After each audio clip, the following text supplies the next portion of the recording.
Добрый день, строительная компания «Альянс», Митрофанов Яков. Хотел бы сегодня вам рассказать про одно здание, которое мы построили в Сыктывкаре. Ничем бы оно не было примечательно, кроме нескольких нюансов. Это здание находится на оживленной улице, на первой полосе. И застройка здесь очень плотная.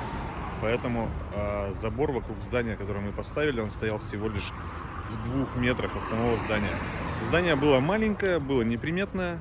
Клиент захотел его расширить, так как место хорошее, проходимое, и максимально эффективно использовать участок. Что мы и сделали. Сделали за несколько месяцев. Пришлось монтировать все с колес. То есть переобъектного склада не было вообще. До этого здесь стояло здание, нам пришлось его разобрать. То есть демонтажные работы мы взяли на себя.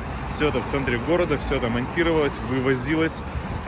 Нельзя было работать вечером, нельзя было работать в обеденные часы, потому что здесь рядом жилая застройка, и людям это мешалось.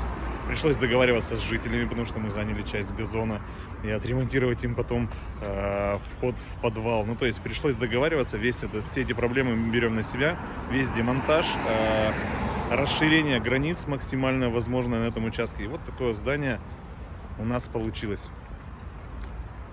Очень практично. Оно здесь писалось. То есть участок использовали максимально эффективно.